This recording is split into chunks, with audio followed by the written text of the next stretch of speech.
In 1952, a man lay dying, his heart failing, his veins clogged, his breath shallow. Doctors watched helplessly as his body shut down, one organ at a time. Then, in a bold, unprecedented move, a team of surgeons dared to do what no one had ever tried: replace a failing heart valve with metal. This wasn't science fiction. It was the first true artificial heart valve, and it changed medicine forever. Before this moment, heart valve disease meant certain death. No one could fix the mechanical failure of a heart's delicate flaps. But now, for the first time, a machine could take over, metal replacing flesh, precision replacing decay. The patient, a 43-year-old man named Charles Hufnagel, was given a chance no one believed possible. The valve was no sleek modern device. It was a crude, hand-welded cylinder of stainless steel with a single hinged flap. It looked like something from a steampunk dream, not a life-saving machine. But it worked. It opened and closed with each heartbeat, mimicking the natural motion of a biological valve. This was not a prototype. It was a miracle in motion. The surgery took place on March 2, 1952. Doctors drilled into the chest, exposed the heart, and implanted the valve directly into the aortic root. No anesthesia, no blood pumps, just raw courage and faith in the unknown. The patient survived the operation. But would he survive the next day? The next week? For 14 months, Charles Hufnagel lived, longer than any patient with a failed heart valve had ever lived before. He walked, talked, even smoked a cigarette. He wasn't cured, but he was alive. This wasn't just a medical triumph, it was a human one. A man who should have died walked into the future, carried by a machine of his own making. Charles Hufnagel wasn't a doctor. He was a businessman from Washington, D.C., with a history of rheumatic fever.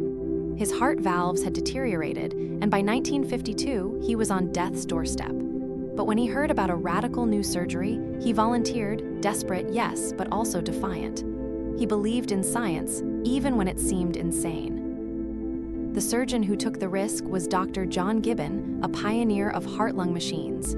He'd spent years trying to keep hearts alive during surgery, but this was different. This was implanting a permanent device. No one had ever done it before. The stakes were unimaginable. Success meant history. Failure meant death and shame. The team had no animal trials, no testing. They built the valve from scrap metal, hand-welded it in a garage, and tested it in a jar of water. It worked. They believed it would work in a human. But how could they be sure? The first human implant was a leap into the unknown, like building a bridge and walking across it blind. When the valve was implanted, the moment was electric. The room held its breath. The heart monitor flatlined for a terrifying second, then a weak, steady beep. The valve was working. The patient was alive. No one could believe it. This wasn't just surgery, it was the birth of a new era. Hufnagel's survival stunned the medical world. News spread like wildfire. Other doctors begged to study the case. But no one could replicate it, not yet. The valve failed in later patients, and the risks were too high. Still, the idea had taken root. A man could live with a metal heart.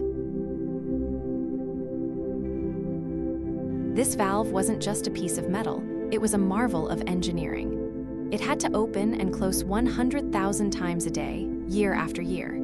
It had to resist corrosion, avoid blood clots, and not wear out. But in 1952, no one knew how to make a valve that could do all that, especially not in a human body.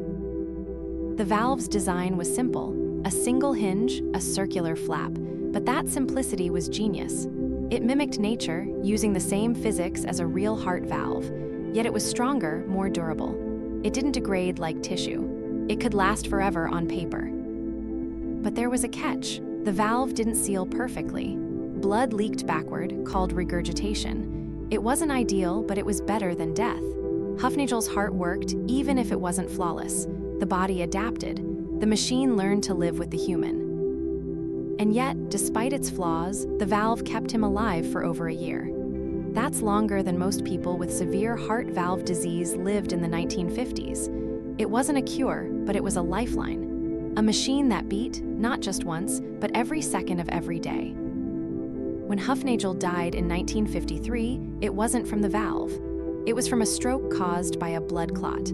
But even then, the valve had done its job, giving him a year of life that doctors once thought impossible. His story became a legend. Hufnagel's survival didn't just inspire doctors, it changed how they thought. Suddenly, the idea of artificial organs wasn't science fiction. It was real. It was possible. The first artificial heart valve opened the door to a future where machines could replace failing bodies. Within a decade, better valves were developed: tissue valves, mechanical valves with improved designs. Surgeons learned how to implant them safely. The world began to believe in artificial hearts, not as fantasy, but as fact. Today, over 200,000 artificial heart valves are implanted worldwide each year. They're safer, longer lasting, and more reliable than ever. But every one of them traces its roots back to that single, shaky heartbeat in 1952. And Hufnagel, he's remembered not as a medical experiment, but as a pioneer. A man who trusted science when it seemed insane, who lived not because he was lucky, but because someone dared to try. His story reminds us that progress isn't always smooth. It's messy, dangerous, and often born from desperation. But every great leap begins with one person who says, "What if?" Here's the surprising truth. The first artificial valve wasn't perfect. It leaked. It caused clots. It didn't last forever, but it worked long enough to prove a point: that the human body could accept a machine, even one made of steel. The body fought the valve. It tried to reject it, to clot around it. But Hufnagel's immune system adapted. His blood vessels learned to coexist with metal.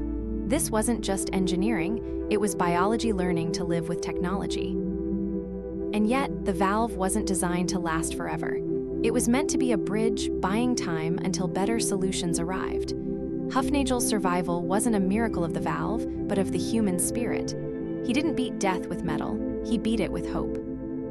This moment in 1952 was the first time a machine didn't just prolong life, it changed what life meant.